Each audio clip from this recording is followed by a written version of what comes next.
The late autumn wind slipped through the rows of bare trees, carrying the damp scent of earth and old wood dust. The ash-gray sky hung heavily like a worn-out coat, draped over the town of Elmridge, a quiet little place where even time seemed hesitant to pass.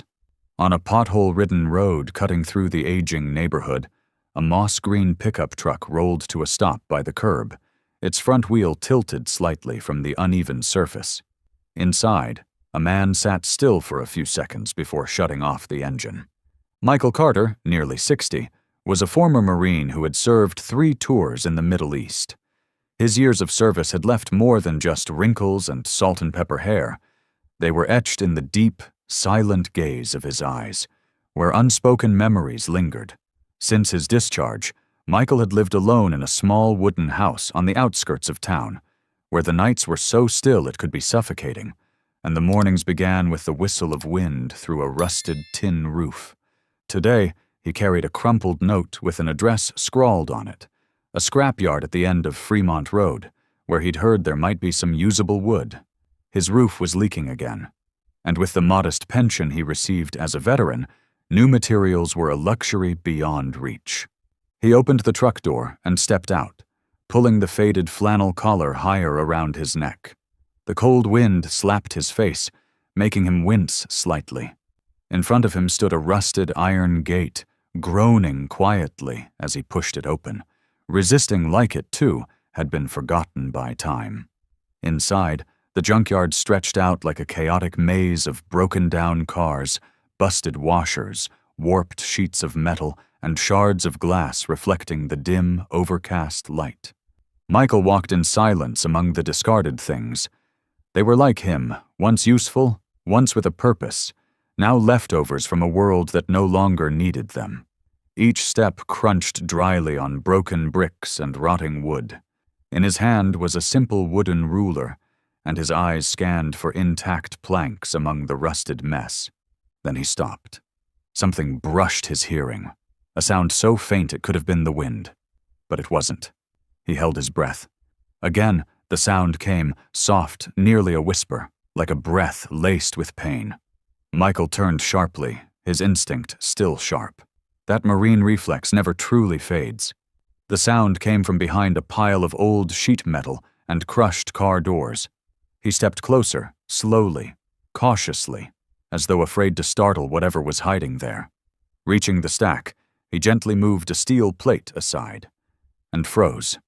In the dim light, curled up on the cold cement, was a dog. But not the kind you'd see trotting down alleyways.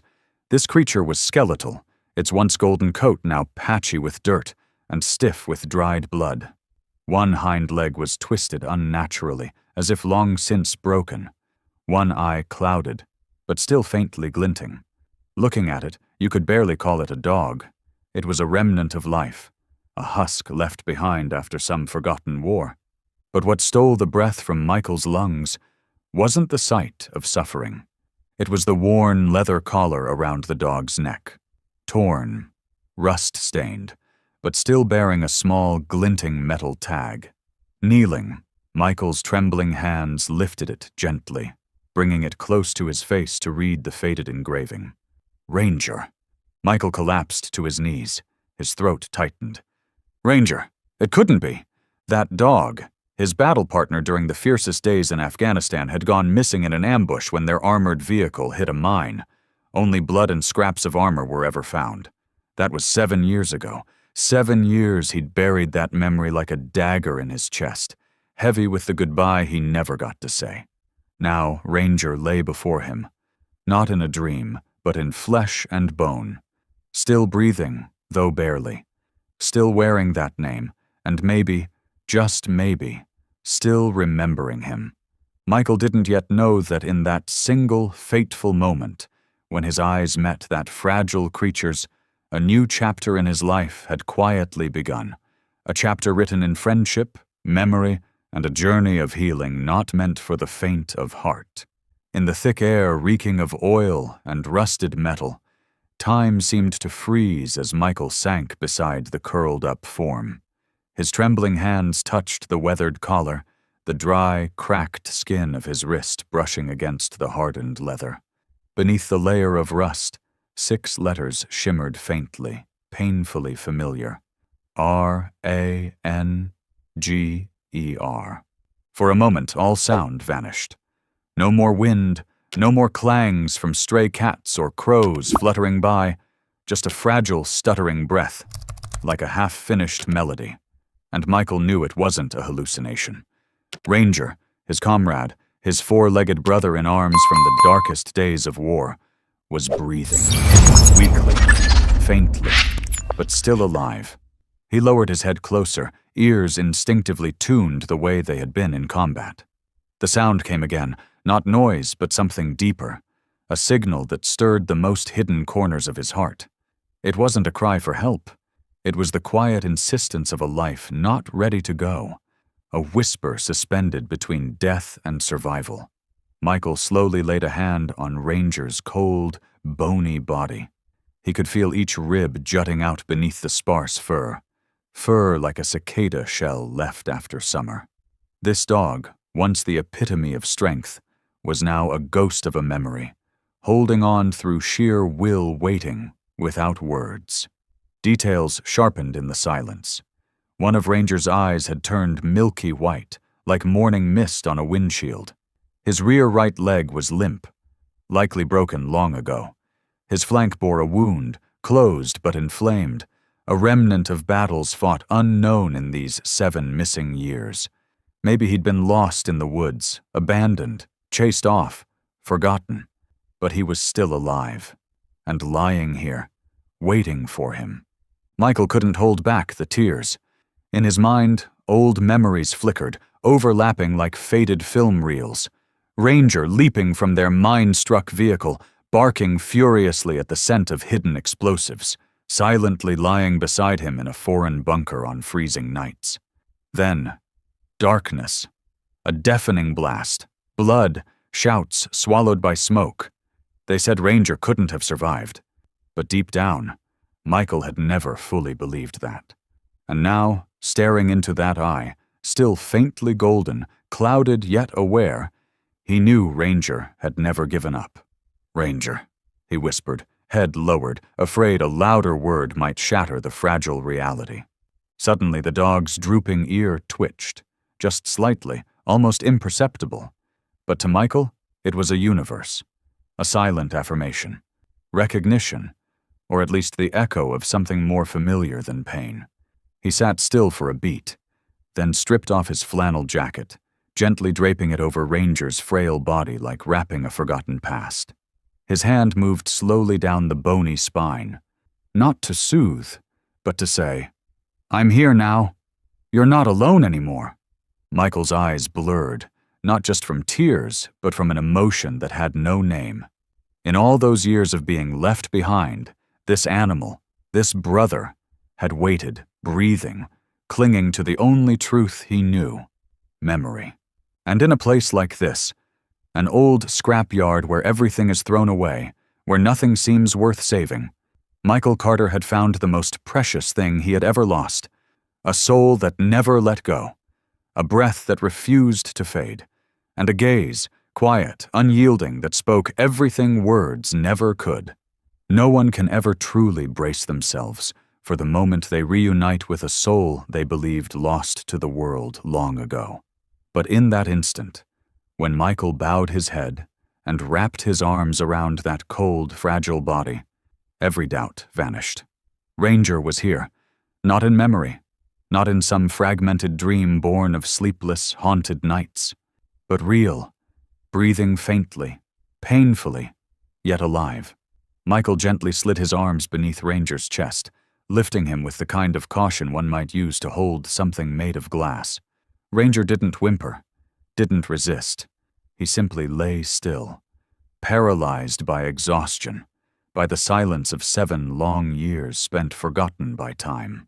His weight was barely more than a shadow of the warrior he once was, so thin Michael could feel every rib beneath his fingers. A quiet breath escaped Michael, almost like an apology for the years he believed Ranger was gone, for the helplessness of a man who once wore a uniform, yet couldn't protect the one thing that meant the most to him, and for not finding Ranger sooner, before he had to suffer alone in a place as dark and forgotten as this. The name Ranger still clung to the rusted metal tag hanging from the collar, as if Ranger had held on to that identity, that last shred of pride in a world that had turned its back. Michael wiped away the grime from the tag, eyes stinging as he spotted the small dent in the corner, the same dent he'd made during their first training session, dropping it by accident. Most people wouldn't have noticed that, but Michael never forgot. Back in the unit, Ranger had been the best dog in the K9 squad.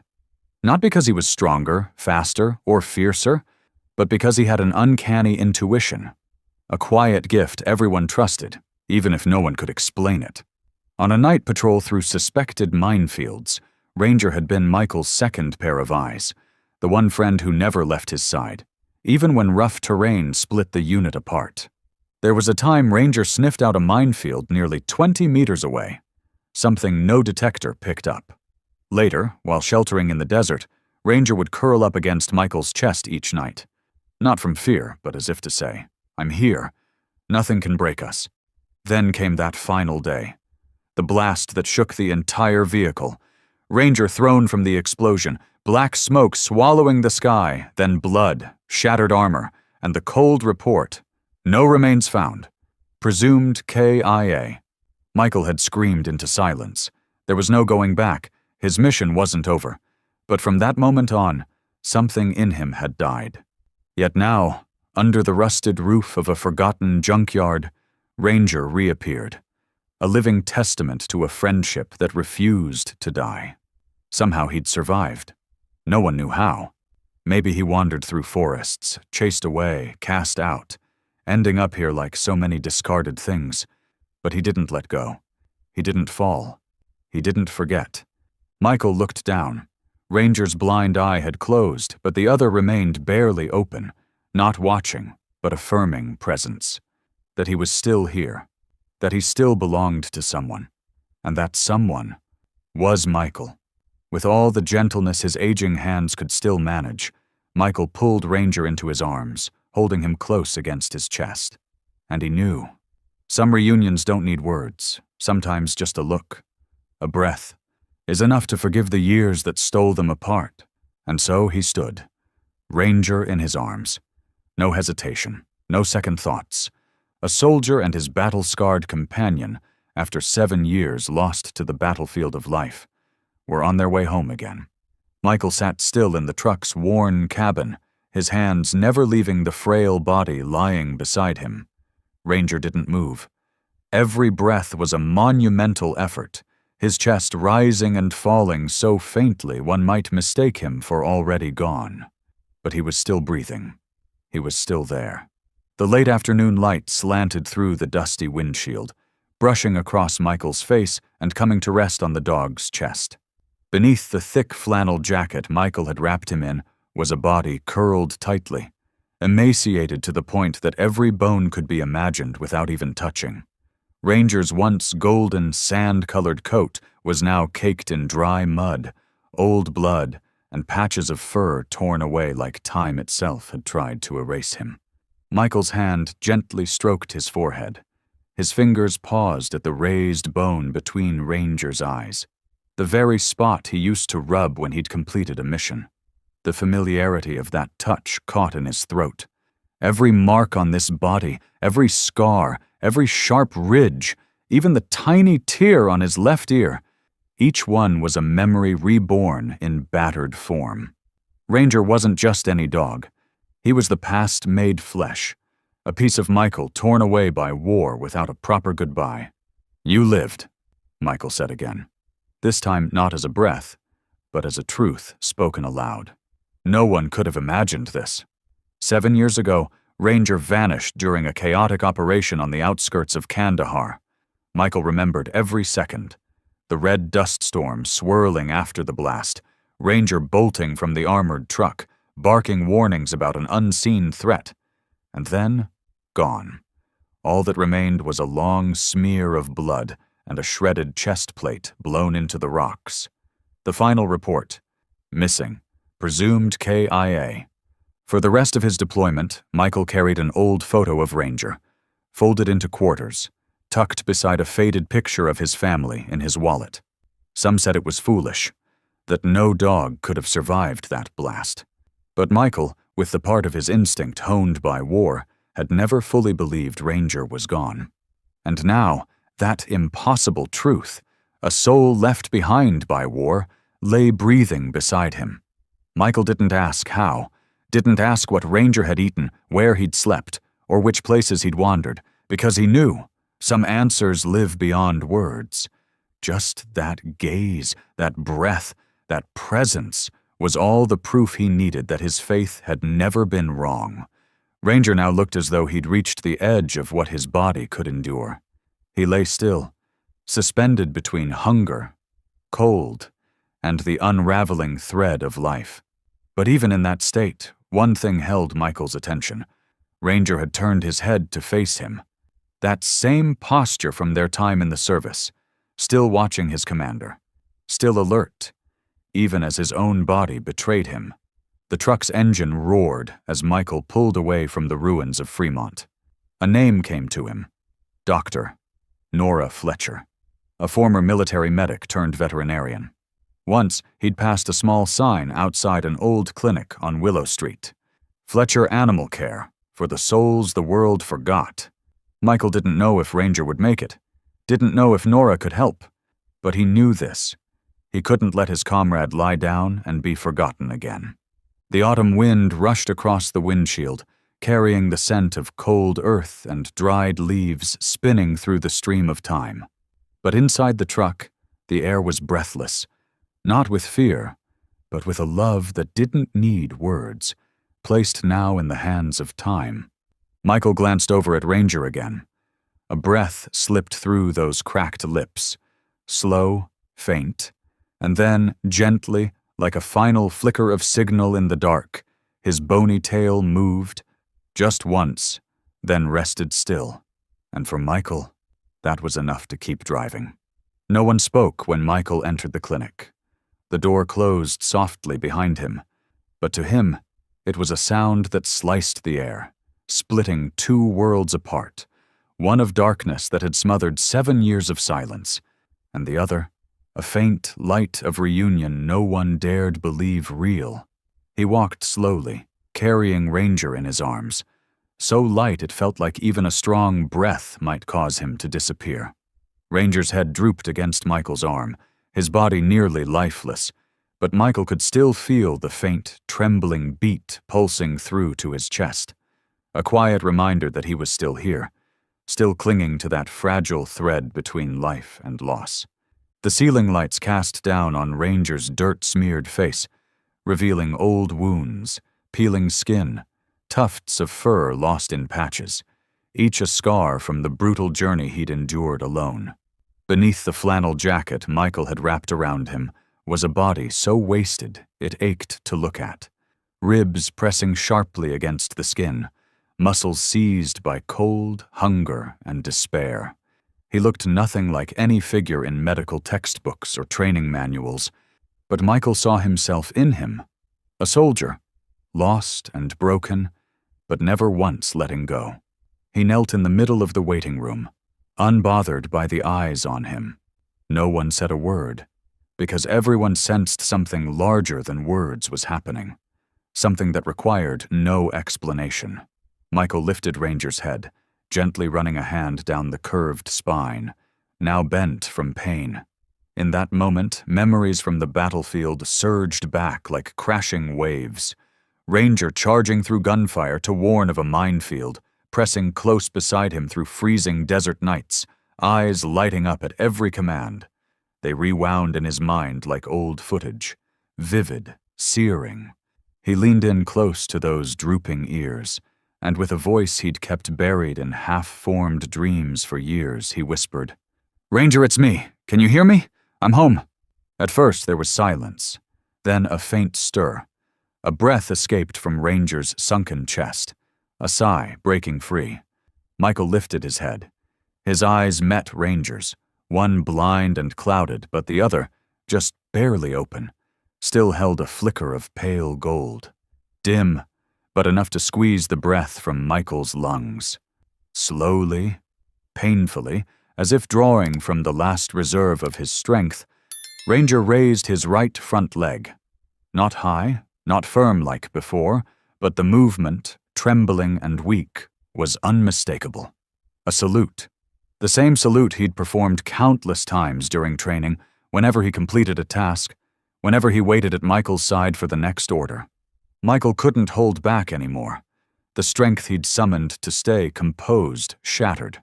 He bent forward, pulling Ranger into his arms like clinging to a memory about to slip away again. Hot tears spilled onto the matted fur, across the old dried blood, past his ears, soaking into the past worn thin by war and time. He whispered through heavy, gasping breaths, "You remember me, don't you? I never forgot you, Ranger. Not for a single day." There was no reply, just a long, slow blink, as if Ranger had heard what he needed to hear. And now he could rest in the arms that once felt like home. But Michael wouldn't let him fall into that darkness again. He held tightly to the paw, still raised, as if holding on to the last thread that connected two lives nearly lost to each other. The room seemed to hold its breath. A few people bowed their heads. Someone quietly reached for a tissue. But no one dared break the moment with a word, because everyone knew. They were witnessing the reunion of two warriors. No medals, no ceremonies. Just the quiet touch of old souls finding each other again. Then, a soft voice broke the silence. "Bring him in. Now." It was Dr. Nora Fletcher, who had been standing by the door for who knows how long. Her face was gentle, but her eyes were steady. The eyes of someone who'd seen war and knew how fragile a breath could be. She signaled her assistant to open the emergency room door, then stepped forward and placed a light hand on Michael's shoulder, speaking low, just for him.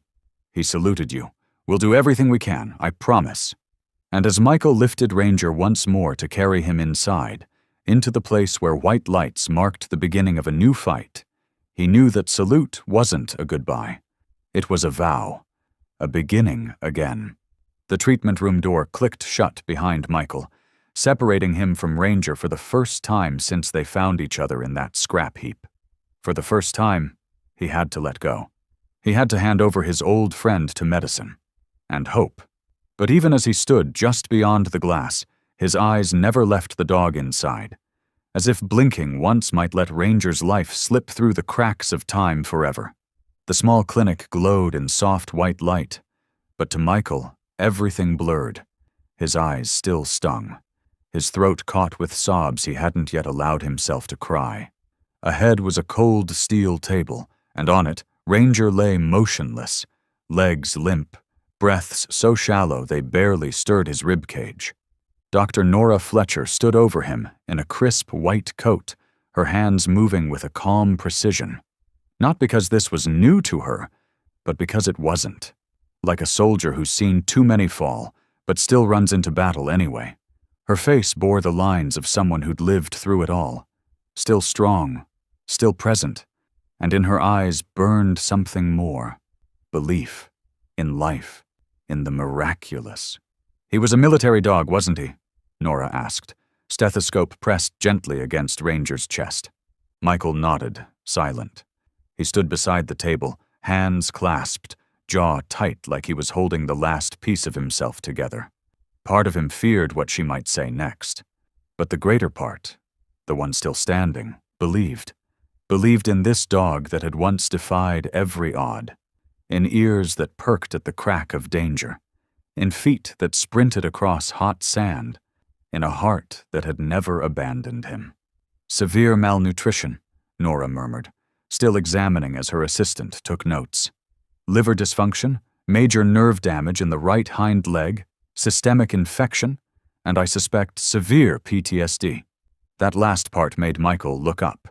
Their eyes met. "Dogs get PTSD?" he asked, voice barely above a whisper, as if afraid to believe it. "Worse than people sometimes," Nora said gently but firmly. "Especially combat dogs. They remember. They dream. They relive it, just like we do." Michael lowered his head. He knew. He understood all too well. "Does he still have a chance?" he asked, voice rough, nearly broken from exhaustion and worry. Nora was quiet a long moment, then looked up. Her gaze was honest, but not cold. "His body's failing. Letting him go now. It wouldn't be wrong. It might even be kind." She paused, then softened, sensing how long this man had carried the weight. "But his eyes haven't given up. I've seen that look before, in creatures that refuse to die. If you want to try, I'll fight with you." Michael didn't need time. He just shook his head. Firm, trembling, but sure. "He saved my life more than once. I owe him this chance." Nora nodded. No more words. She and her team went to work. IV fluids, antibiotics, cleaning wounds, scanning organs with aging equipment, and Michael, he never moved, not once. Every time Ranger exhaled, he clenched his fists. Every twitch, he leaned closer, whispering something only the dog could hear, as if his voice alone might anchor Ranger to this world. Amid the hum of machines, the clatter of instruments, the scribble of pens, there was another silence in that room. The silence of a bond no textbook could explain. One forged not in language, but in memory. Time stretched like worn threads. Eventually, Nora placed a hand on Michael's shoulder. "We'll watch him through the night. You can stay in the next room if you like." Michael only nodded. But before leaving, he bent low, pressing his forehead to Ranger's, where the fur was still damp, where blood and antiseptic mixed. He whispered so softly it barely counted as sound. "Just sleep a little. I'm right here." And as he walked away, the door closed behind him. Ranger's eyes, slightly open, followed his steps until they vanished. Night fell on Elmridge with a silence so heavy it felt like the entire town was holding its breath, watching over the fate of one small soul lying in a white-lit room at the end of the hallway. In the adjoining room, Michael sat still on a cold metal chair, hands clasped together in front of him, arms resting on his knees, head bowed low. The faint light seeping through the glass door did little to warm the air that hung suspended, between life and death. He didn't sleep. He couldn't form a single clear thought. All he could do was wait and remember. He remembered every scorched morning on the training ground, when Ranger would sprint through obstacles like he was born for battle. He remembered the bark that rang out before every hint of danger, the rapid breaths after long, exhausting patrols. He remembered the way Ranger always turned to look at him after completing a mission, not for praise or reward, just that glance asking, "Did I do well, Commander?" And now Ranger was fighting again. Not on a battlefield, not surrounded by fire or shrapnel, but on the steel table of a small clinic, fighting not for glory, not for orders, but simply to live one more day beside the man who had once been everything to him. The door opened softly. Nora stepped in, her face calm but lined with the weight of someone about to speak words she didn't want to say. "Mr. Carter," she began, then sat beside him, her voice steady, not just as a doctor, but as someone who had also worn a uniform. "He's stable for now, but still in critical condition." Michael didn't respond. He only nodded, as if he had already braced for this. Nora exhaled slowly. The malnutrition has pushed his body to the edge. The nerve damage is likely from trauma or untreated injury over time. The wound in his hind leg may be from the explosion. We found a small piece of shrapnel embedded in the muscle. One eye is completely blind, the other mildly infected but still responsive to light, and the signs of psychological trauma, classic PTSD, are undeniable. She paused, her voice softening. "He's suffering, physically and mentally. I don't know if his body can keep going." Michael didn't look up, but Nora knew he was listening, every word weighing on him. His body tensed like a wire stretched to the edge of breaking. "It may be kinder to let him go now," she said gently. "Spare him the pain that's coming." Outside, wind rustled through brittle leaves. Somewhere in the backyard, the world kept turning, unaware that inside this room, a man was facing the hardest question love ever asks. To let go, so the one you love may rest, or to hold on for the chance, however slim, to save them one more time. Slowly, Michael lifted his head. His eyes were red but not clouded. On the contrary, they were clearer than ever, the gaze of a soldier who knew exactly why he was still standing on the line. "He's a soldier," Michael said, each word heavy, deliberate, rising from the chest of someone who'd carried loyalty for a lifetime. "He saved my life, twice. Once in combat, once when I didn't want to keep going. And now, no matter how torn his body is, I still see it, that look. The look of a fighter who isn't ready to leave." Nora stared at him a long moment. She didn't argue. She didn't try to persuade him otherwise, because in his eyes, she saw something no chart or diagnosis could ever counter, an unshakable belief in a soul still fighting, not from luck, but from sheer will. "Then we'll fight together," she said softly, standing and nodding with quiet certainty. "I'll do everything I can. The rest is up to you and him." Michael nodded. "He's not alone," he said. Together they returned to the room where Ranger lay, surrounded by aged but hopeful medical equipment. Michael sat by the bed, took the bandaged paw into his hands, and held it gently. "We start over, brother, but this time I won't let you fall alone." Outside, the night remained still. But in that small room, a war was being fought. No guns, no uniforms, only love, pure, loyal love, gripping tight to keep each other from slipping off the edge. From the moment Michael signed the discharge papers, he knew the real battle was just beginning. There would be no gunfire, no trenches, no urgent radio calls. What lay ahead was a quiet, grinding war, one measured not in miles or victories, but in breaths, in glances, in the smallest movements of a wounded dog fighting to stay in this world. The old pickup rolled slowly down the uneven road home. On the passenger seat, Ranger lay curled in a thick blanket, his head resting against the soft pillow Michael had brought from the house. He slept deeply, but not like a healthy dog dreams. This was a sleep suspended between two worlds. No dreams, no twitching, just breathing with the final dregs of instinct. Occasionally his ears flicked when the truck hit a pothole, but he made no sound, no reaction. Michael glanced at him, heart tight, hand resting lightly on his chest, as if to tether them both to solid ground. When they reached the small wooden house on the edge of Elm Ridge, sunlight filtered gold through the oak trees. Michael opened the door, leaving the lights off. The house was used to shadows. Those soft, fading lights from the past had long taken over. But this time, with Ranger in his arms, it felt as if the house exhaled for the first time in years. He laid out a thick wool blanket in the corner of the living room, with a layer of foam underneath to guard against the cold floor. Next to it, a bowl of warm water, soft cloths, and a chair where he sat for hours, keeping vigil on the line between life and loss. The days that followed were unlike anything Michael had ever imagined he'd live through. He rose early, not from an alarm, but from the sound of shallow breathing by the bed. He made meals by hand. Soft brown rice, shredded chicken, a touch of fish oil. Ranger was too weak to eat on his own, so Michael fed him spoon by spoon, lifting his chin with the back of his hand to help him swallow. Some days he ate 3 bites, some days none. But Michael never skipped a meal. By noon, he would be at the old computer, watching rehab videos for dogs, learning to massage stiff limbs, encourage circulation, stretch joints gently. Every twitch from Ranger, however small, was noted in a worn notebook. Not to impress anyone, but to prove they were moving forward, inch by inch. 3 days after coming home, Ranger lifted his head to lick his lips. A week later, when Michael touched the center of his paw, he flinched. A reflex.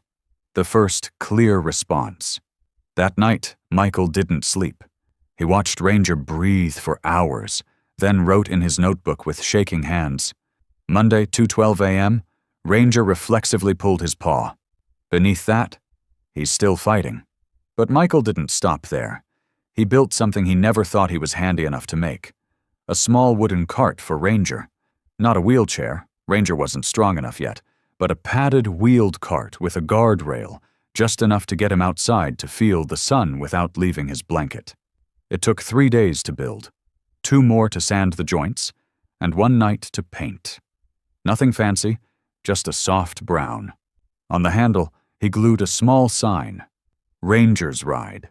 Every morning at 7 a.m., Michael pushed Ranger around the yard, along the cobblestone path out front. The morning light hit his patchy coat, glinting like sun across desert sand. Sometimes a breeze passed, and Michael would see Ranger's ear twitch. Not much, but enough to know he felt it. And he was still here. Some afternoons, Michael opened the living room window and placed Ranger near the light, then sat beside him and read old journal entries, notes from missions, moments of survival, days when no one spoke except a dog and a soldier. Ranger didn't understand the words, but he heard the voice. He remembered. One evening, as Michael drifted off in the chair beside him, something soft touched his hand. He opened his eyes. Ranger, still unable to stand, had stretched one paw out to rest against him. A quiet touch, like the ones they'd shared in foxholes, unsure if tomorrow would come. And that night, Michael cried. Not out of fear, but because the faith he'd carried for 7 years was finally beginning to come true. No one witnessed those days. No cameras, no social media, no applause, just 2 survivors. 1 man, 1 dog, nursing each other back from the edge, piecing themselves together with patience and love. And in that silence, something began to bloom. A life, a promise, a quiet miracle growing out of loyalty that never faded. The quiet mornings in Michael's yard had taken on a new sound. The rhythmic roll of rubber wheels over cobblestones, the steady breathing mixed with the gentle clatter of the handmade wooden cart Michael had built for Ranger. Sunlight filtered through the canopy of old oak trees, casting a soft glow over the dog's scarred back, warming the patchy fur with a light as gentle as silk. Each day, Ranger was pushed a little farther, closer to the scent of fresh grass, the chirping of birds, the warmth of a sun that now reached his thin skin again. To Michael, every twitch, every subtle shift, was a victory. But he didn't know that. Just beyond the faded wooden fence, a pair of young eyes had also been watching. Quiet, uncertain, but captivated by the fragile steps of this silent return to life. Ethan, a 10-year-old boy living next door, often sat curled up on his wooden porch steps before school. Soft curls of hair hung across his forehead, and his quiet brown eyes peeked through the fence slats where sunlight spilled in like flecks of gold. He lived with his mother, Lily, a night shift nurse at the town hospital. Their small house was tucked between 2 overgrown lawns, and their life moved to a quiet rhythm, rarely crossing paths with neighbors. But ever since Ranger arrived, something had shifted in Ethan's world. At first, Ethan was afraid of Ranger. The gaunt body, patchy coat, the motionless way the dog lay on the little cart. It all made him feel like he was seeing a creature from another world, not like the happy dogs he saw in parks. Ranger's eyes, one blind, the other cloudy, especially unnerved him. There was something in that gaze that made Ethan's heart ache, even if he didn't yet understand why. One morning, as Michael pushed Ranger along the fence line, he heard a faint click. Turning his head, he spotted a small shadow behind the boards, just enough to catch a wide-eyed gaze and a tousled curl of hair. Michael didn't speak. He simply paused, adjusted the cart, and moved on. The next morning, the clicking came again. And the morning after that. This time, Michael placed an old wooden chair near the fence and let Ranger rest beside it a little longer. He pulled out a book and began to read aloud in his calm, warm voice, seemingly to himself, but listening closely the whole time. And just as he'd expected, 2 small feet appeared behind the fence, then quietly sat down on the other side. "What happened to your dog?" came a soft voice, nervous but curious enough to reach across the space between them. Michael paused, closed the book, and looked up. "He's a soldier," he said. He fought. He got hurt. But he's still here. Ethan was quiet. Then he asked, "Does he bite?" Michael smiled, gentle as morning sun. But he used to protect people, with everything he had. The next morning, Ethan didn't hide behind the fence. He appeared out front, holding a small cloth bag with superhero prints. Michael was adjusting Ranger's harness when he saw the boy approach and stop a few feet away. From the bag, Ethan pulled out a clean, peeled carrot. "Can I feed him?" Michael nodded. "He can't eat raw carrots yet. But you can sit here, let him hear your voice." So Ethan sat down. At first, he just sat in silence. But slowly, as if some invisible thread was being drawn between an old wound and a young heart, he began to speak. About school, about his mom's night shifts, about the little dog he once had that was lost in a storm. He talked, unsure if Ranger understood, but still talked. And Ranger, though his eyes remained closed, flicked an ear, then tilted his head slightly toward the boy, as if listening with the last piece of a heart that had waited years to feel heard. Every morning after that, Ethan came back. Some days he brought soft bread, other days sliced apples. Sometimes just a picture book, which he read aloud in a stuttering voice while Ranger rested beside him. Michael stayed in the background, never interrupting, only listening with his heart. He knew some recoveries didn't come from medicine or therapy, but from a clear, innocent gaze, a child's voice, and a quiet friendship growing without need for words. Ranger began to react more strongly. Whenever Ethan approached, he held his head up longer. The cloudy eye started to blink with more clarity at the sound of the boy's laughter. And then, one morning, as Ethan gently placed a hand on Ranger's head, for the first time daring to touch him, he whispered, "I'm not scared of you anymore." Ranger gave a faint whine, soft as wind, then turned his head slightly and pressed it into the small hand resting on his fur. That morning the yard felt quieter than usual. Only the gentle cooing of doves on the rooftop, and a few slanted rays of sun cutting through the yellowing oak leaves. Ethan didn't come. His mother had an early shift, and he had left a note under Michael's door, scrawled in pencil on a piece of torn notebook paper. "I'll come back this afternoon. Don't forget me, Ranger." Michael picked up the note, smiled, and folded it carefully into the journal he'd been writing in since the first day Ranger came home. His hands still smelled faintly of antiseptic and warm rice. Breakfast ground by hand, just as always. He still tracked every meal, every shift in Ranger's position, every small sign. Nothing was too small when your best friend was fighting for life one cell at a time. He walked into the living room where Ranger lay on the old mat by the window, light pouring in like silk. But as Michael leaned down to adjust the slightly twisted blanket, something made him freeze. His hand hovered in the air, his eyes widened, his heart skipped a beat. Ranger's tail, thin, ragged, and nearly lifeless for months, had moved. Not a spasm, not an errant nerve twitch, but a slow, deliberate wag. Weak, but unmistakable. Michael froze. For a few seconds, the world stopped spinning. He didn't dare breathe. He leaned closer, meeting Ranger's gaze, one eye still cloudy, but the other brighter than yesterday. Then, as if to be sure he was seen, Ranger wagged it again. A faint arc brushing against the mat. No sound, no force, but to Michael, it rang like a bell.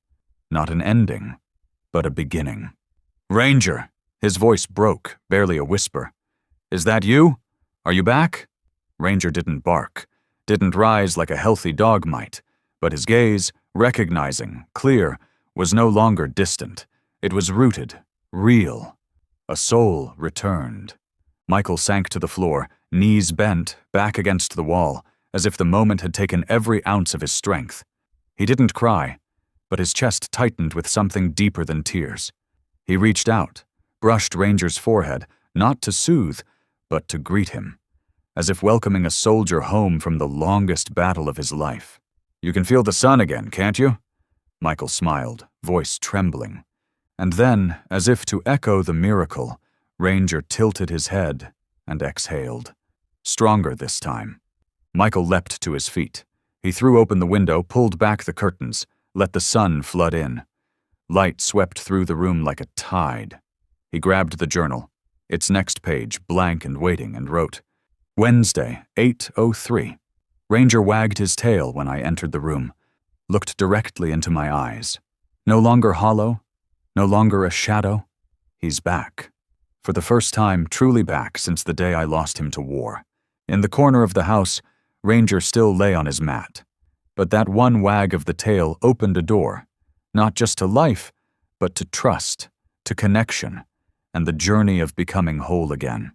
That afternoon, Ethan returned, cheeks red from running, clutching his storybook. When he stepped close, Ranger, without anyone's help, lifted his head and looked at him. And once again, the tail wagged. This time, for the first friend who had believed in him, before anyone else dared to look too long. From that moment, Michael knew the road ahead would still be long, but they had already started walking it, and it all began with one small gesture, the first tail wag, the first response from a heart that refused to give up. Ranger's first tail wag wasn't just a sign of life. It was a door quietly cracking open, allowing light from the past to seep into the present. Not to let the pain take over, but to let the best of what remained rise again. Through words, through memory, through a friendship that had weathered war and death. From that day on, every evening, after the dishes were cleared, and the house had settled into quiet, with only the ticking clock and moonlight slipping through the window onto an old blanket, Michael began telling Ranger stories. It wasn't a ritual he planned. It wasn't to pass time. It was a need as natural as breath, a silent call from the scars buried deep inside, ones only Ranger had ever been quiet enough to hear. "You remember the old minefield?" He began in his low, steady voice, hand resting gently on Ranger's back. Ranger lay still, eyes half closed, but one ear turned toward Michael like a worn antenna catching a frequency long lost. "We walked more than 10 clicks in 40-degree heat. Everyone was out of water, but you still caught the scent of explosives under the rock. If we'd been 5 minutes late, no one would have made it." His voice caught, then softened. "I used to think I saved you in that ambush. But really, you're the one who kept me going. Body and soul." That night, Ethan arrived later than usual. He knocked softly, clutching a small pillow, hair tousled and eyes tired after a long day at school. Lily, his mother, had let him come over before bed. She had noticed the changes in him since meeting Ranger. He was quieter around noisy games now, but more attentive, more capable of listening in the way only certain 10-year-olds can learn, by watching something wounded begin to heal. Michael motioned for him to sit. Ethan curled into the small chair beside them, hugging his knees, watching the old man's face as he continued. "There was one night it rained hard. We hid in a makeshift bunker beneath rubble. My teammate, Tom, died at 3 a.m. I couldn't stop the bleeding. Ranger, you didn't bark. You didn't move. You just lay next to him until I knelt and placed my hand on Tom's shoulder. Only then did you approach and nudge your head against my leg, like a goodbye." Ethan listened closely. Something deeper than childhood flickered in his gaze. A quiet reverence. For him, war had always been a distant concept, something in movies or history books. But in Michael's low, measured voice, and Ranger's still, quiet presence, war became something tangible, something that lingered in the breaths, wrinkles, and unseen scars of those who had truly lived it. "He saw it all?" Ethan asked softly. Michael nodded. He didn't just see it. He endured it with us. Every death, every mission, every silent night with mines buried underfoot and sirens screaming in the dark. He was there. Ranger still lay quietly, but now turned his head toward Ethan. The boy noticed, and slowly reached out to touch a bare patch on Ranger's side, skin once seared by the blast of an explosion. No more fear. No more hesitation. Just a gentle connection, pure and real, like two hearts, one long fractured, one just beginning to understand, meeting without words. Michael watched the moment, his chest tightening. "You know, Ethan, sometimes he was the only one who knew I was still alive after a firefight. Not because anyone told him, but because he'd press himself against me. He'd breathe on my hands. He'd lick my wrist. And that's what kept me grounded. Ethan looked up. And now you're the one keeping him here, right? Michael didn't answer immediately. He just looked at Ranger, then said gently, I don't know if I'm keeping him. I just don't want him to forget he's still loved. After everything. That night lasted longer than most. The stories of war no longer felt like wounds, but bridges. One man spoke, one child listened, and a dog lay between them, a thread tying together 2 generations, 2 worlds, 2 souls, softly wrapping the past in light, understanding, and forgiveness.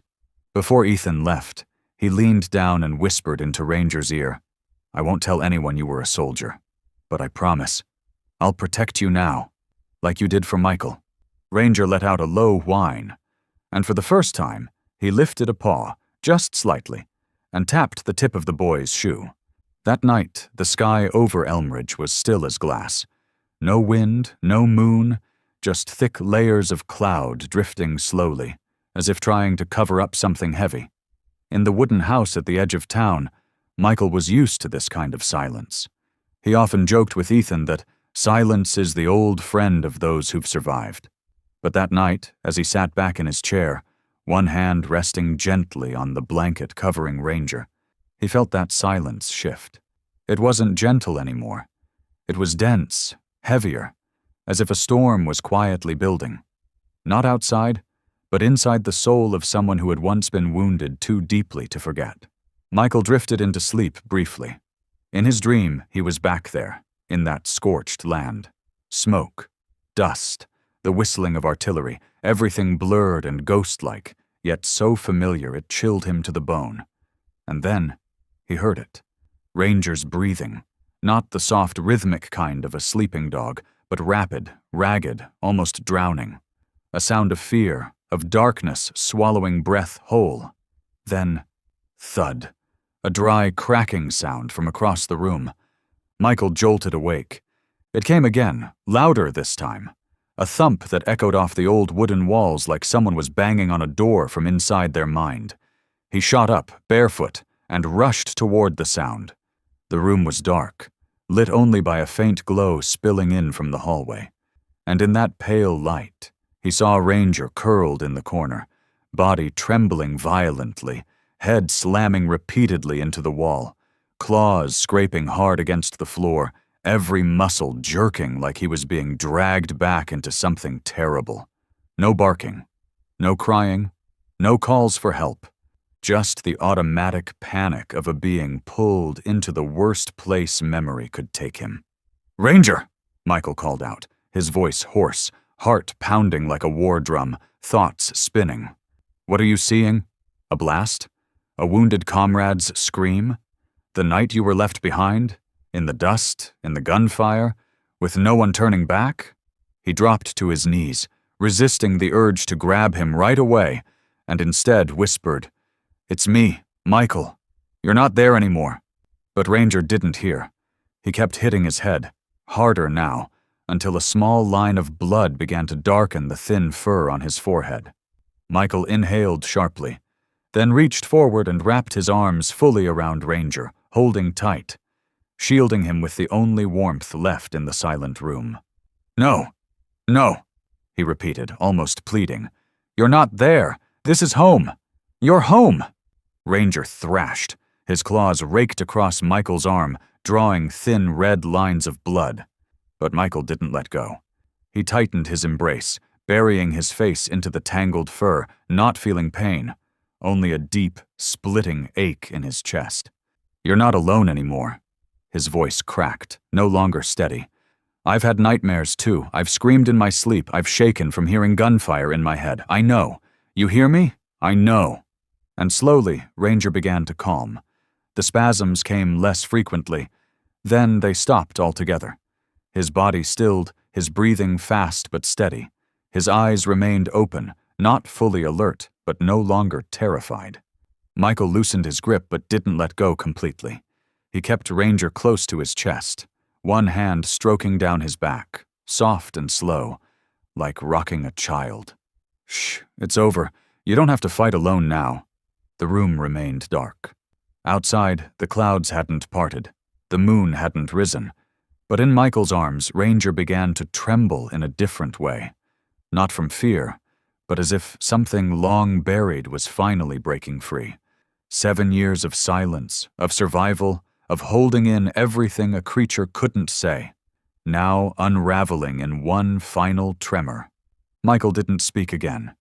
He just sat there, holding Ranger like a piece of his soul, eyes staring at the ceiling, where nothing waited but shadows and cold air. But somewhere deep inside, a small light flickered. Forgiveness. Not from war, not from those who didn't make it back, but from himself, and from the living being he held so tightly.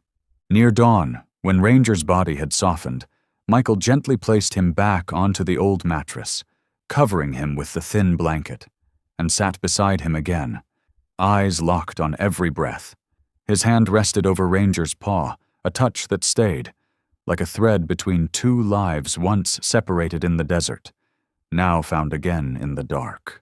"You're a soldier, Ranger," he whispered, his voice steady once more. "But you don't have to carry it all now. I'm here. I'm tired too. You're tired. Let's heal. Together." Ranger didn't answer, but as the sky outside lightened faintly, he shifted just a little and pressed his head into Michael's hand, letting out a long, deep breath, as if finally releasing a nightmare that had lived in his chest far too long. After that night of panic, when Michael held Ranger tightly in his arms to keep him from falling into the abyss of memory, something changed. Not suddenly, not triumphantly like in fiction, but subtly, quietly, and very real, like the second hand of a clock beginning to tick again after being stuck for too long. Ranger still lay down a lot, but his gaze had shifted. No longer distant or lost. It was the look of a survivor. Tired? Yes, but alert. Present. The next morning, as Michael was cleaning the breakfast dishes, he turned and found Ranger looking at him, long and deep, as if searching for something in the face that had once accompanied him through deserts, explosions, and starless nights. Michael sat down, saying nothing. He simply placed a hand on the dog's back. Then, slowly, like someone probing a memory long dormant, he said, "Sit." Ranger didn't move. "Sit," he repeated, softer this time, but clearly, like before. And then, after a pause, Ranger stirred. Not a full sitting posture, but his body leaned to one side, front legs slightly bent. Half a sit, but enough for Michael to recognize. He understood. And he was trying not just to obey, but to find himself again. The one who once lived, once fought, once risked everything without hesitation. Michael leaned down, smiled, and whispered the old greeting. "Good job, soldier." That afternoon, Ethan came over earlier than usual. The boy carried a small cardboard box, keeping its contents hidden from Michael.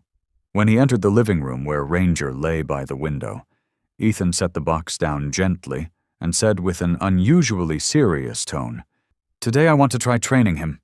Michael chuckled and sat down. "You think you can take over for me?" Ethan didn't blink. "Not take over, assist. Like the comms guy on a team." That sentence made Michael pause for a beat. The boy opened the box. Inside was a worn tennis ball, a few soft biscuits, and a small piece of fabric embroidered with the words, "Ranger K9 Unit." "I found it among the old things you gave me.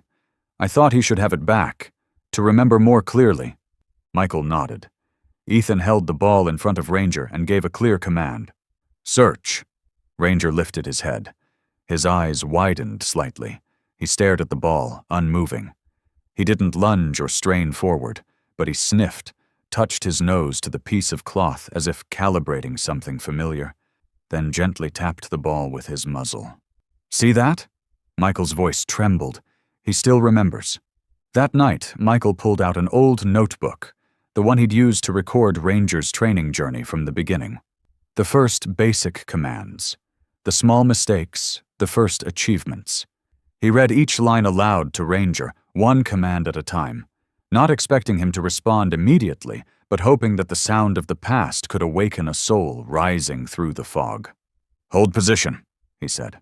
Ranger didn't move, but his ears twitched. Michael smiled lightly.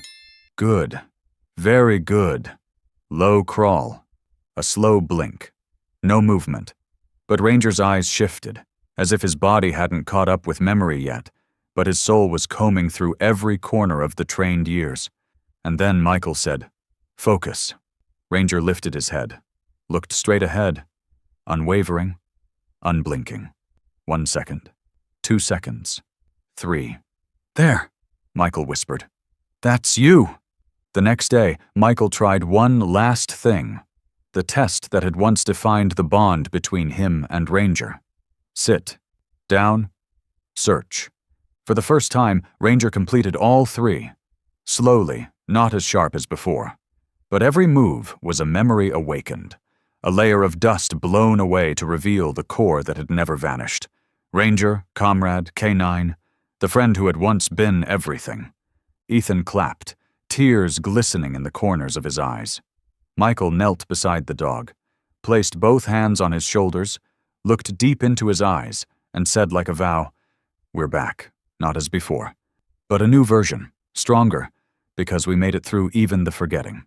And Ranger, in his way, gently tilted his head and touched his forehead to Michael's. No command needed, no reward, just a quiet reminder. "I'm ready to walk with you again." Ever since Ranger began responding to his old commands, Michael no longer felt time pass in meaningless silence.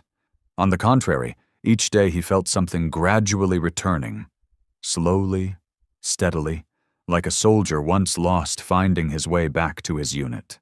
Ranger was no longer just a creature recovering physically, but was becoming once again a comrade, a soul that had stood by Michael through fire and ash. And then one quiet afternoon, as Michael sat on the porch cleaning the old collar, sunlight falling across his worn flannel shirt, the rumble of a truck engine echoed down the dirt road, pulling him out of thought. A reddish-brown pickup rolled to a slow stop in the yard, and as the door opened, a man stepped down. Tall, lean, with a familiar limp, cropped silver hair in the style of a Marine. At that moment, Michael knew exactly who it was. "Steve," he whispered, rising as if a lost part of his soul had just come home. The man removed his sunglasses, eyes red behind the lenses, voice cracked with emotion. "I heard about Ranger. I couldn't believe it. I had to see for myself, and hug him one more time." They moved toward each other, and no words were needed. The two veterans, who had once walked through death together, embraced like a hug could mend the years, could soothe the echoes that still haunted their nights. No one sobbed aloud, but in that grasp was everything survivors often leave unsaid. As they sat on the porch steps, Steve saw the collar in Michael's hands, cleaned of rust, nameplate reading Ranger now gleaming in the sunset. He nodded, his voice rough like wind over dry hills. "You kept it?" Michael nodded, eyes still on the collar. "I kept it. It was all I had left after that day, and now it's not just a keepsake anymore, he's back too." Right then, as if he'd heard his name, Ranger stepped out from inside. Still thin, but with eyes that had changed. No longer dull or empty, but filled with recognition, clarity, and the depth of memories awakening from the farthest corners of the mind. He walked across the yard, not hurried but steady, and halted, looking at Steve with a gaze that stretched across time. Steve didn't speak. He knelt down, opened his arms, voice trembling like breath. "Do you remember me, old friend?" Ranger stared at him for a long moment, then slowly stepped forward, touched his nose to Steve's hand, and rubbed his head into the man's shoulder. A silent confirmation. Steve broke down, no longer holding back, wrapping his arms around the dog's neck, burying his face in the thinning fur as if reclaiming a part of his soul lost in that night of gunfire. "I thought that was the last time," Steve choked out, hand still resting on Ranger's shoulder. "We searched for 3 days, but all we found were blood trails and paw prints in the sand. I carried that guilt home for a lifetime." Michael gently placed a hand on Steve's shoulder, his gaze softening. "I thought so too. But it turns out he didn't die. He was just forgotten. That evening, they sat together for hours, sharing parts of their lives no one else could understand. Michael spoke of empty years after the war, of mornings waking in doubt that he was still alive. Steve spoke of a broken marriage, therapy that never worked, and the sense that he had abandoned someone who deserved to be found. When Ethan appeared at the gate, he froze at the sight of a stranger, but Michael waved him in. Ranger turned his head. The gaze softened noticeably, and though his tail was weak, it gave a small wag to greet the young friend. Ethan ran over, sat beside Ranger, stroked the dog's back, and gently said, "I think he remembers everything. He just needed someone to remind him. With love." Steve smiled through tears. An old teammate and a new one. Maybe this time he doesn't need to return to the battlefield. Maybe now he just needs to stay home and help heal the hearts that once shattered. And as the sun dipped behind the hills, casting gold on the wooden porch, on the shoulders of an old soldier, on the cheek of a young boy, and on the back of a dog who had walked the line between life and death, they sat there, saying nothing more, just breathing together. Because some moments don't need words, just full presence, and that alone can mend a lifetime of loneliness. Since the afternoon when Ranger gently touched his nose to Steve's hand, the comrade once thought lost, and lay quietly between 3 generations as if he had finally found where he belonged, Michael knew it was time to bring him back into a larger world. A world not just inhabited by survivors like himself, not just haunted by silence or unnamed horrors. Because Ranger, though aged, though his body no longer whole, still had the heart of a warrior. And Michael believed the only thing missing now was a place where that warrior could once again lead. So, on a quiet weekday morning, he fastened the leash onto Ranger's collar. The collar now cleaned, its engraved letters Ranger shining like a symbol reborn, and gently lifted him into the truck bed, where a soft blanket had been carefully folded by Ethan the night before. Michael brought a small pouch slung at his side. Not food, not medicine, but the worn notebook in which he'd once recorded every training command, every reaction, every moment when the once young dog had learned to save lives in sun-scorched war zones. The truck rolled slowly down the dirt road toward the Elm Ridge Community Center, a small wooden house on the town's edge, where each weekend, men who had once carried rifles and witnessed unspeakable loss gathered, not to celebrate victories, but to sit quietly in the same room, hoping that simply being together might make them feel a little less alone in the fragmented world of life after war. Michael had come here often in the early years after leaving the service, but after Ranger disappeared, he couldn't bear to return. The absence had carved a silence too deep to fill. But today was different. The wooden door creaked softly as Michael pushed it open. When Ranger stepped in behind him, slowly but firmly, the whole room seemed to pause, as if time had been caught in a single held breath. An elderly man with a cane in the front row muttered under his breath, "Dear God, is that him?"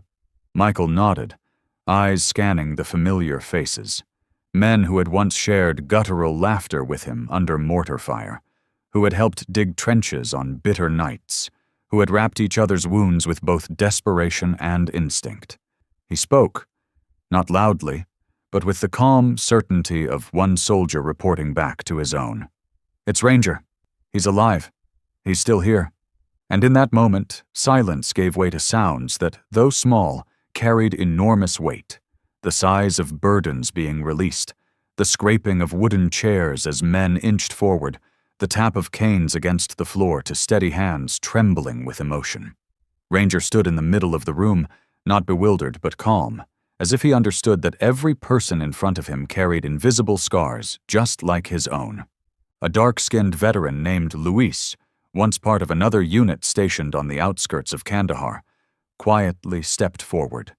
He knelt in front of Ranger, calloused hand resting on the dog's chest, and said in a voice thick with emotion, "You found the mine under my truck in 2010. If it weren't for you, I wouldn't be sitting here." Ranger lowered his head, nuzzled into Luis's hand. Not loudly, not theatrically, but with the kind of quiet recognition that passes between souls who have brushed shoulders with death and lived to remember it. No one in the room laughed, no one clapped, but in their eyes, those old soldiers who had gone so long in silence they feared they'd forgotten how to speak their pain, there was a spark not just of emotion, but of hope. A man near the door, a survivor of an ambush in Fallujah, suddenly spoke, his voice hoarse. "I haven't said a word in this group in 2 years, but today I want to talk about the last night my unit was together. Because this dog is still alive. And that means that memory isn't completely buried." Michael didn't need to explain Ranger's role. He didn't have to prompt anything. The dog's presence said it all, that some things can't be forgotten, as long as someone dares to bring them back. The group's facilitator stood up, walking over to Michael. His eyes were red-rimmed, and his voice was slow, deliberate. "Gentlemen, today we have a new member. No name tag needed, no words required. His presence alone has done what no therapist ever could. He's helped us speak what we've buried." He turned to Ranger and gently placed a hand on his head. "You're a healer, a warrior without words." From that day on, Ranger was no longer just a dog rescued from a scrap heap, no longer just the memory of an old soldier. He became a silent bridge among those who had never been able to name their pain. And through his calm presence, stories began to surface. Hearts began to open, and wounds, however old, began to bleed again, not with pain, but with the slow, warm pulse of life. Since that visit to the community center, Ranger was no longer just Michael's friend. He had become a tether between broken souls, a living emblem for those who had survived war and were still learning how to live again. And because of that, the little house on the edge of town no longer felt so quiet. It had grown warmer. It became a place where old comrades dropped by each week, where quiet laughter floated through afternoon tea, where Ethan often sat reading beside Ranger under the old oak tree. Life, it seemed, had found its rightful rhythm again. But that night, one without a moon, so still even the leaves ceased their rustling, something no one expected happened. Michael had fallen asleep late as usual, lying back in his armchair in the living room. The old radio whispered soft classical music, and Ranger lay curled at his feet, breathing evenly, like the steady exhale of the earth itself. Then, a sound, barely noticeable, came from the back window, the subtle, sharp tinkle of shattering glass. Ranger stirred, his ears perked, his body tightened with instinct. Though aged, his eyes snapped open, locking onto the shadows moving behind the thin curtain. A figure slipped quietly through the narrow window, feet wrapped in cloth to muffle sound. But his eyes betrayed familiarity with the room. He wasn't a drifter. He knew Michael lived alone, knew the old man was a veteran, and he knew that inside the wooden cabinet near the fireplace were items beyond price: medals, tactical maps, a marine knife engraved with a unit number, and keepsakes whose value couldn't be measured in money.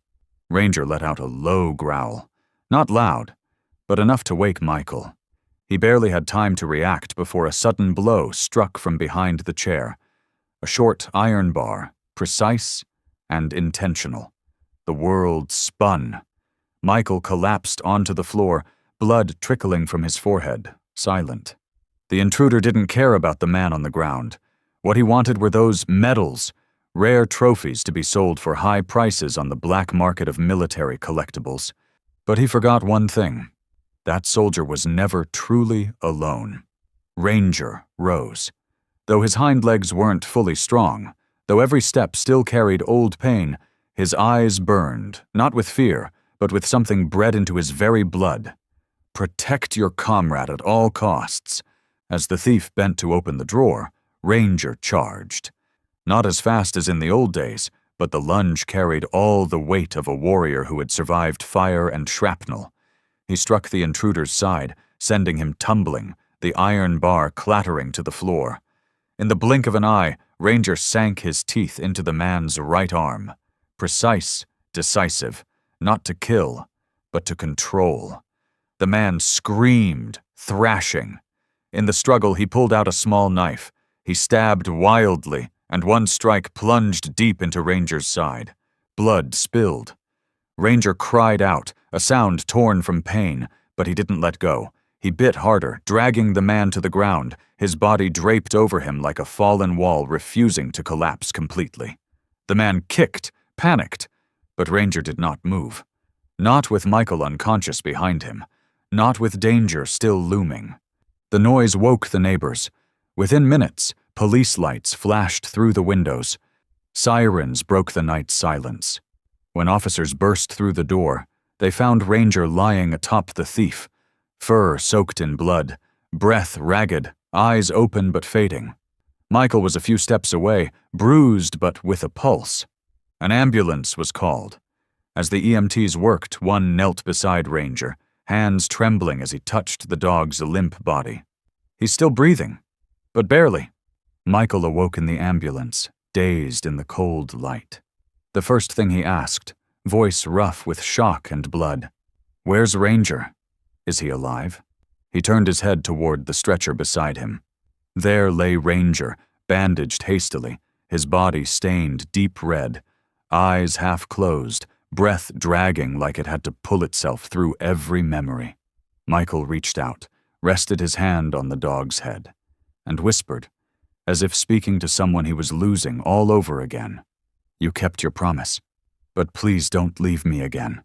As the red and blue lights of the police cars sliced sharply through the uneasy night, and the sirens echoed against the silent rooftops of Elmridge, inside the small house on Willow Street, where old war mementos lay quietly in a wooden cabinet, an ancient soul stirred, not just that of a dog, but of a soldier whose heart had never learned how to surrender.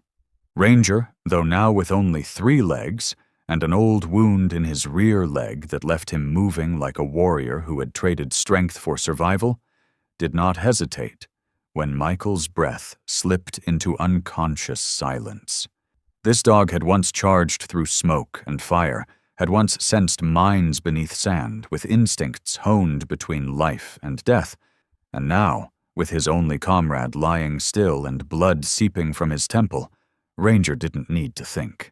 He just acted, as he always had. The intruder was still rifling through drawers, unaware that a pair of eyes had locked onto him. Not eyes filled with hate, but with something even stronger, duty. Ranger leapt forward, no bark, no growl, just a silent, all-in pounce, the kind he had done hundreds of times on the training grounds, receiving commands from Michael between bursts of gunfire. The 4 legs he once had were now 3, but the impact was still enough to send the intruder stumbling into a table, shattering the bedside lamp in a sound like a gunshot tearing through the night. Before the man could react, searing pain shot through his arm. Ranger's teeth had clamped down, precise and merciless. His frail body bore down with the weight of 7 years' worth of unspoken rage.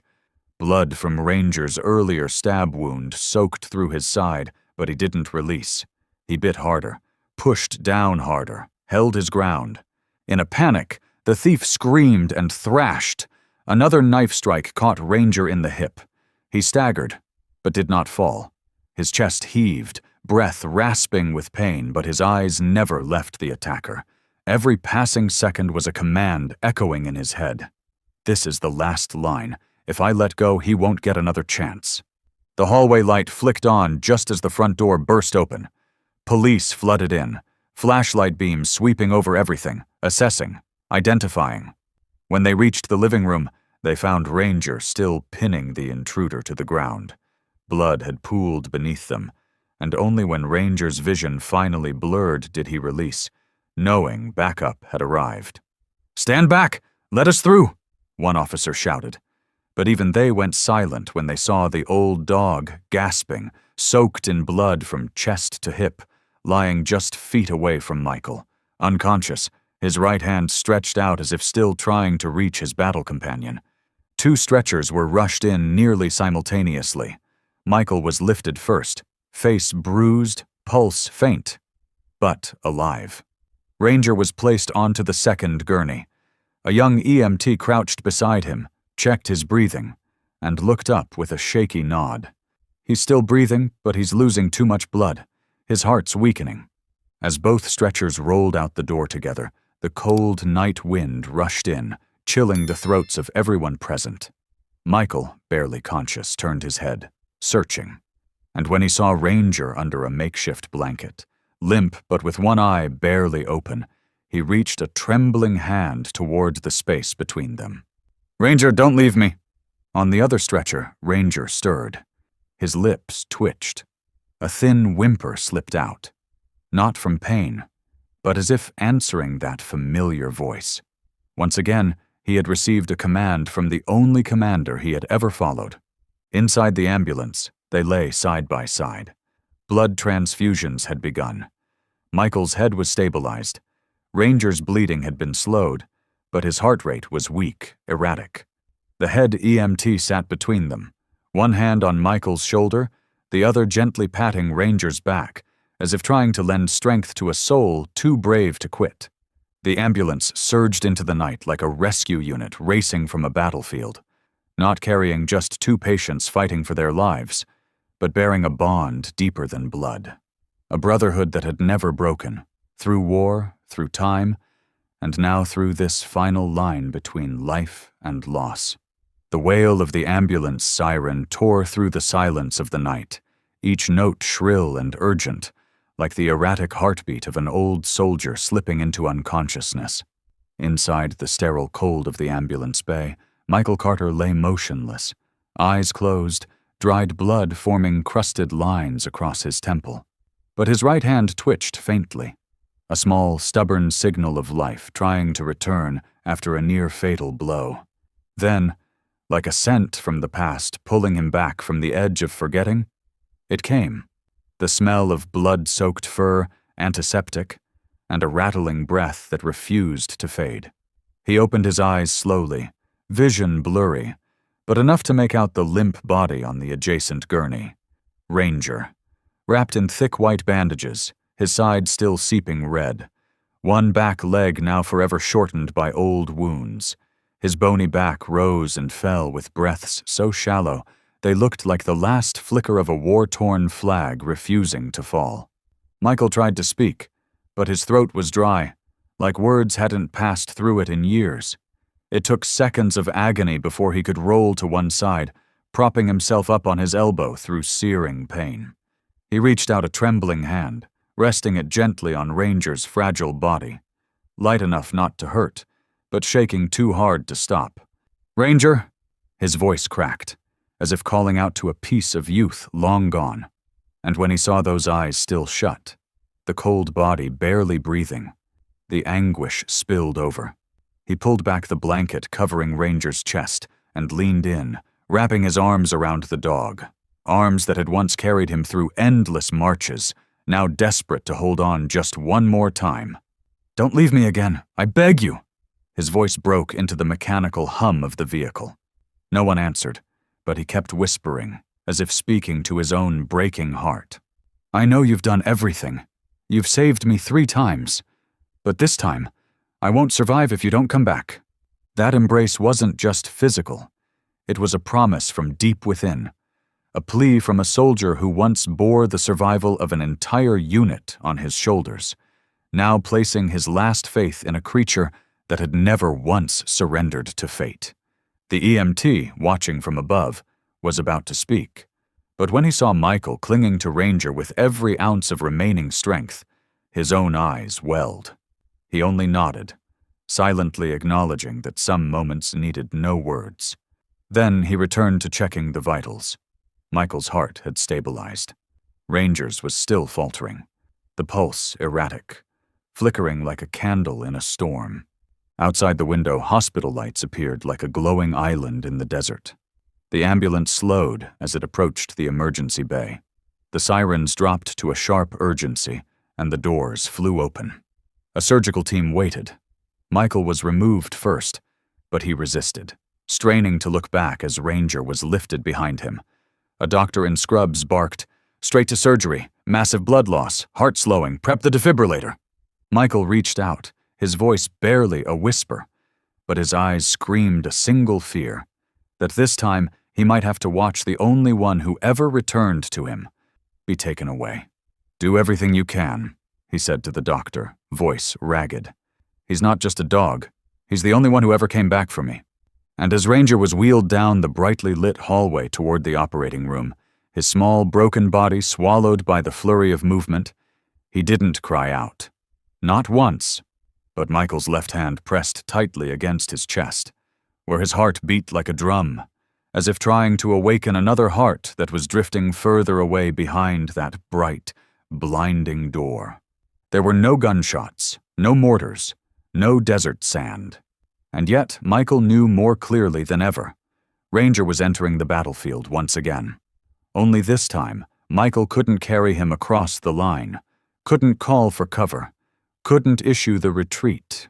He could only sit and wait for Ranger, just like in all the years gone by, to choose once more to come back.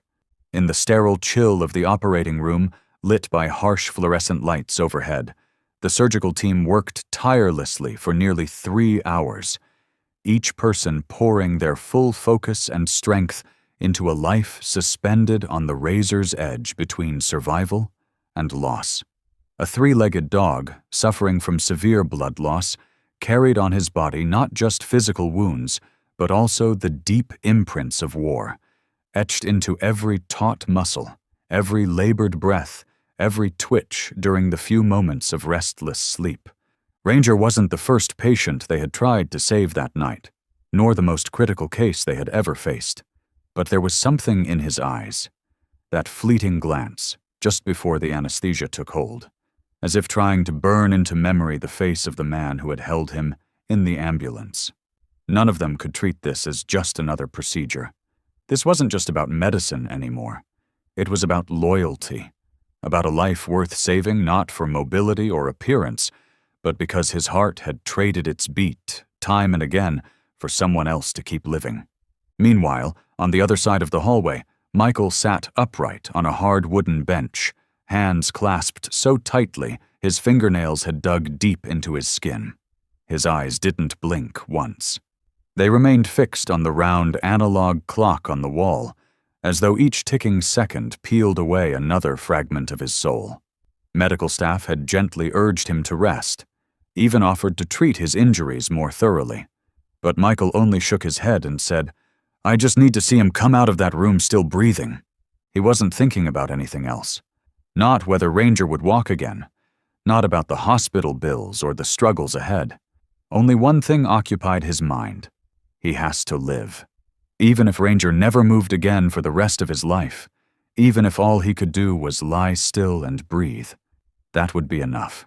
Michael would stay. Always. The creak of the surgery doors broke him from his silent trance. A young doctor stepped out, bloodstains marking the edge of her white coat. She held a clipboard, but immediately locked eyes with the silver-haired man rising on shaky legs, his gaze as unyielding as it had been the night he first enlisted. "Mr. Carter," she said softly, each word carefully measured, as if she knew they would be etched into him like cold steel. "Ranger has made it through the critical stage.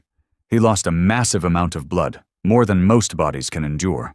But he responded well to the transfusion, and that saved him." She paused, gathering herself. "However, we had to amputate the entire left hind leg. The damage was beyond repair. Keeping it would have risked necrosis." Michael didn't flinch. He simply stared for a long moment, then gave a small nod. Not one of resignation, but of acceptance he had long prepared for. As long as Ranger was alive, nothing else mattered. "Will he be able to walk?" he asked, voice hoarse but composed. The doctor shook her head slowly. "Unlikely. Maybe. With some luck and physical therapy, he might manage to stand, but the odds aren't good." Michael gave a tired smile, one born of battle, not defeat. "I don't need him to stand. If he's still breathing, still with me, I'll do the rest." The doctor watched him quietly, then gave a small bow. "We'll bring you to see him once he stabilizes. Ranger is incredibly strong. You know that better than anyone." Hours later, Michael was led into the intensive recovery unit, where warm, yellow light softened the hum of machines. There lay Ranger, wrapped in thick gauze on a steel bed, hooked up to monitors that beeped gently. He was breathing, but still. Michael approached, placing a hand over the damp fur, then bowed his head and whispered, as though not saying the words would tear him apart. "You fought like you never left the battlefield. You held on, for me. And now, it's my turn to hold on for you." There was no response. But Michael didn't need one. The steady rhythm pulsing across the monitor was answer enough, a miracle he would never stop being grateful for. The first morning light streamed in through the recovery room window, slipping past a thin curtain and brushing gently across Ranger's damp fur like a tender whisper from life itself. The heart monitor beeped steadily. But there was something new, not from the machine, but from Ranger himself. A faint, nearly invisible motion. His tail twitched, then slowly, ever so slightly wagged. Michael hadn't slept. He remained at Ranger's side through the night, holding the dog's front paw as if gripping a lifeline. The moment he felt that movement, he leaned forward, breath catching, eyes beginning to well. "You hear me, don't you?" he whispered. And just then, an eye opened. Not bright, not fully alert, but aware. The eyes of Ranger, deep and quiet like an Afghan desert sunset, held a glimmer of life. And when Ranger tried to turn his head toward Michael, just a fraction, it was enough to break the old soldier's heart wide open with the relief that this time he hadn't lost his friend. Ranger couldn't bark, couldn't rise, but in that look and that soft wag of the tail, Michael understood. Ranger was saying, "Thank you," not just for saving him, but for still being there, as he always had been, as he never stopped being. A few days later, with Ranger's condition stable, Michael, along with help from Dr. Nora Fletcher and young Ethan, began a new mission. Not just one of physical rehabilitation, but of rebuilding belief.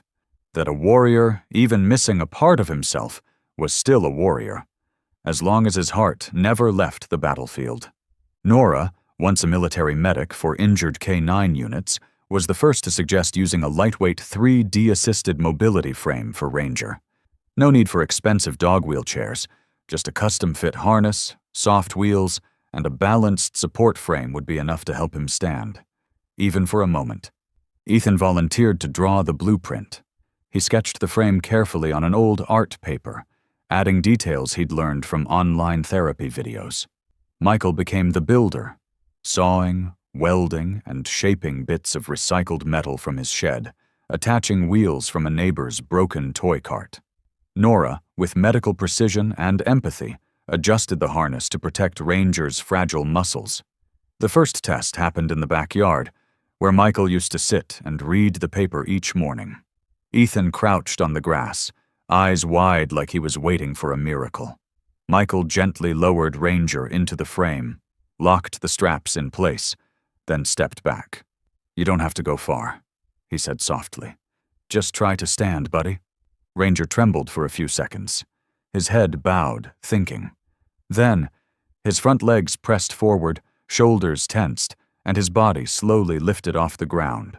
The back wheels rolled gently across the grass, and Ranger, the same dog who'd once survived bombs, a scrapyard, and a knife to the ribs, stood tall. For a moment no one moved. Michael, Nora, and Ethan froze, overcome with emotion. No cheers, no applause, just silence, rich with meaning.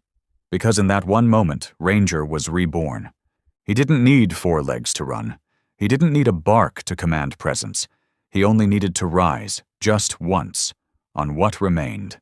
And when Ranger gently stepped forward, wheels clicking softly, tail wagging with firm resolve, Michael knelt, wrapped his arms around him, and whispered, "You don't have to be perfect. As long as you still want to keep going, I'll go with you." From the moment Ranger quietly stood up in the mobility frame, built by Michael, Nora, and little Ethan, something changed. Not just in Michael's eyes, not just in the hearts of the 3 people witnessing life spark again in a body once discarded, but in the air itself, as if some small ember of hope, long buried, had been stirred, faint but persistent, like a flame that never truly went out. Ranger didn't need to run. He didn't need to bark. He didn't need to win anything to prove his worth. He only had to stand, with whatever strength remained, and the light would come to him. Ethan, with the innocent heart of a child who wanted to see good things happen, quietly recorded a short video on his mother's old phone. Just 1.5 minutes.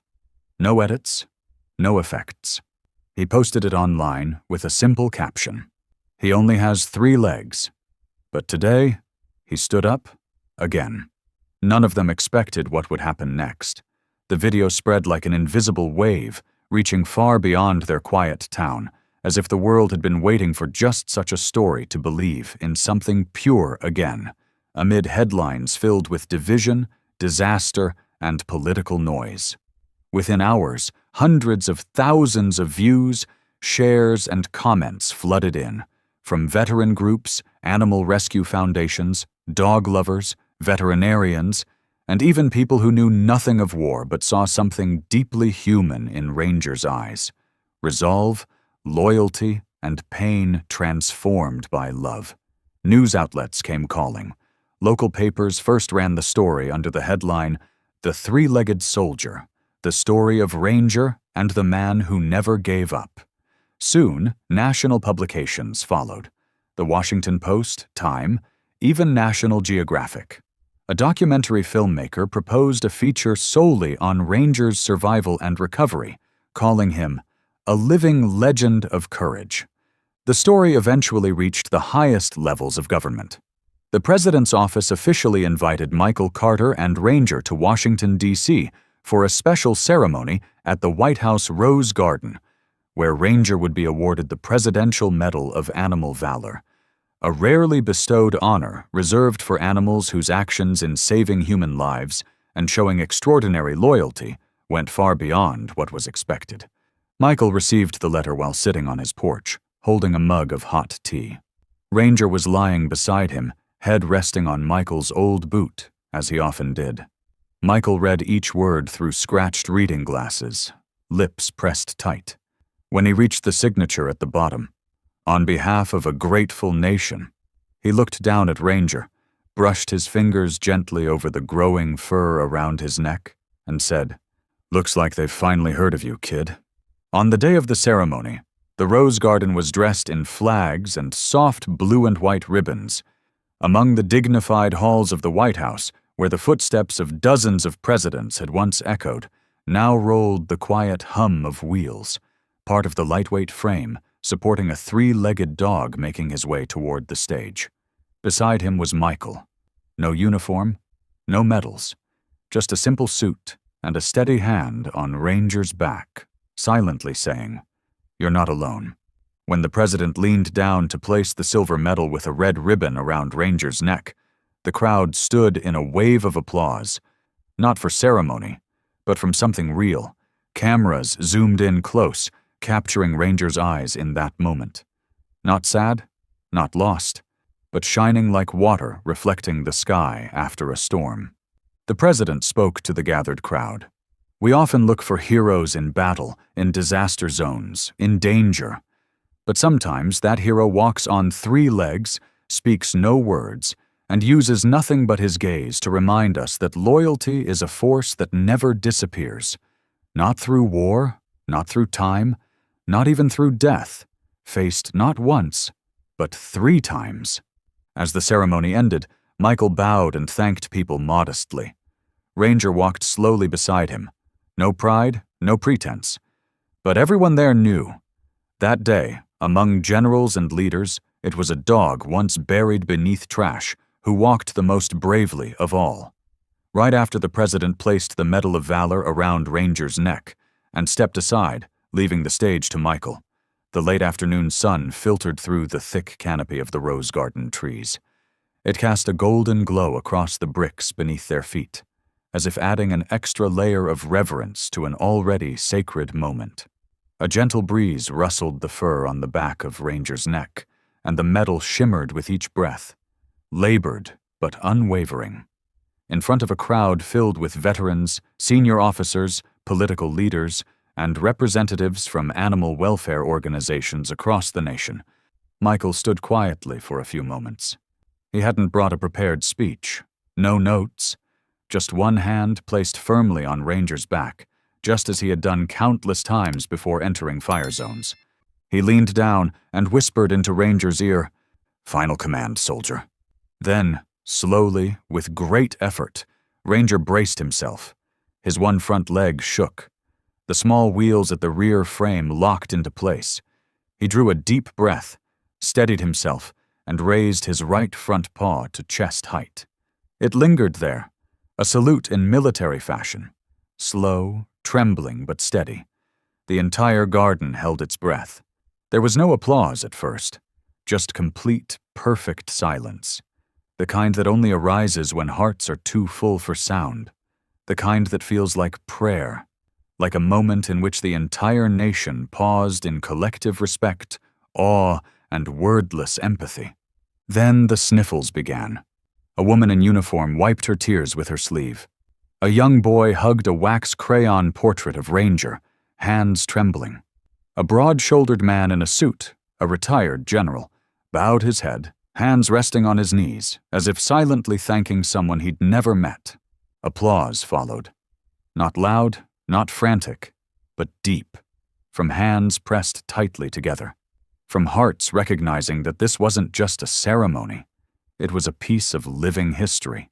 Michael held on to Ranger's leash, gave a quiet nod, and stepped towards the podium. His voice was hoarse, but he didn't need a microphone. The silence around him carried every word. "He never left anyone behind," he began, eyes fixed on Ranger, then slowly lifting to the crowd. "Not in the desert, not in the hospital, not the night a thief came into our home, and certainly not today." He paused, steadying his breath. He wasn't just a dog. He was a soldier, a comrade, a friend, and he never let anyone down. There was nothing more to add, nothing else to prove.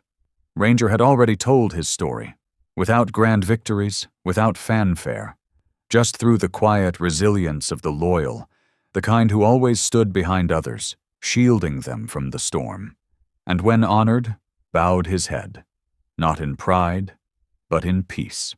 And as Michael and Ranger left the stage, an old man and a three-legged dog rolling quietly behind, the crowd rose as one. No one led the gesture. No one needed to. They all knew they were watching a legend step away, accompanied by the only tribute that truly mattered: gratitude in silence. After all the applause, the flashing cameras, and the endless headlines praising the three-legged soldier, a dog once found in a scrapyard, who survived death 3 times and became a national symbol, Michael and Ranger quietly returned to Elmridge.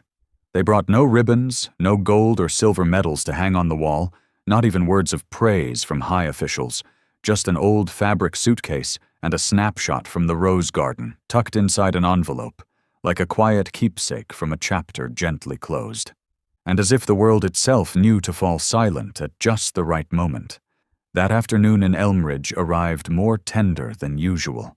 The sun was gentle, the breeze soft, and the birdsong sparse, enough to remind one that peace isn't the absence of struggle, but the moment when the heart no longer braces against its memories. Michael took Ranger to the backyard, beneath the old oak at the end of the path from the porch. The 2-seat wooden bench, which Michael had built years ago, had been sanded and repainted a soft brown, still bearing its dark scratches like wrinkles by the eyes. Marks no one dared touch, for they were part of a shared memory. Ranger moved slowly in his 3-wheeled frame. Every movement was still careful, but no longer painful. They had become his new rhythm, gentle, steady. A rhythm no one expected him to rush. Michael sat first, exhaling as if letting go of an entire life's worth of weight. He tapped the wooden bench beside him lightly with his hand. Without needing a word, Ranger came forward, turned, and lowered himself gently, resting his head on Michael's legs like he had done so many times before, from desert night watches to misty mornings on the hill. No words were spoken. None were needed.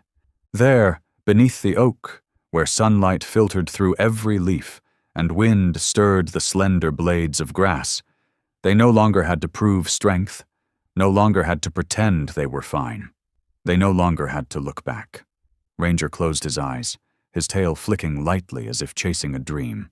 Michael leaned his head back, hand resting on the dog's back. A gesture both familiar and grounding, like a greeting and a tether in one. In the distance, the sound of small footsteps. Ethan, watering plants with his mother near the fence.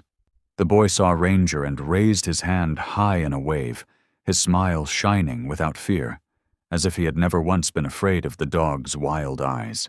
Ranger opened one eye, didn't wag his tail, but softened his gaze, as if to say, "My presence is my reply." As the sun dipped lower, their shadows stretched out across the grass, merging into one. No longer man and dog, no longer soldier and companion, just two beings, side by side. And even though they had crossed battlefields, emergency wards, the White House lawn, and the eyes of a nation, perhaps this, just this silence, this warmth, this breath, was the greatest reward a life of never giving up could earn. That afternoon, under the oak, as the last light settled on Ranger's graying fur, Michael sat for a long time without speaking, because he knew not every life needs a tragic ending to become legendary. Sometimes it's a head resting quietly on worn boots, a slow exhale, and a silence unbroken, that become the most beautiful final chapter a warrior could hope for. Time passed, light as the season's shedding leaves. Ranger lived another year beside Michael after the White House ceremony. A year without gunfire, without fear, without nightmares. Only soft, golden afternoons, short walks with Ethan, and the gentle hum of stories exchanged in the garden like lullabies for two once shattered souls. Then, on a bright May morning, Ranger closed his eyes and never woke again. No pain, no struggle, no panicked breaths. Just a heart that quietly stopped after so many years of beating for someone else. Michael lifted him with both hands, just as he had the first day he found him among the scrap, and buried him under the oak, beneath the bench that still held the imprint of 100 shared afternoons. He marked the spot with a small wooden sign, carved by hand. Ranger, companion, soldier, hero who never gave up. People thought the story would fade after the funeral, like so many moving stories do. But something unexpected happened. Ranger's story was taught in a small classroom in Elmridge as an example of loyalty. The storyteller was none other than Ethan, the boy who had once feared Ranger's fierce eyes, now a teenager standing before his class, voice steady, eyes bright, recounting each detail with unwavering belief. "He saved my grandfather 3 times, but the best thing wasn't that he saved people. It's that he never left anyone behind." The students listened.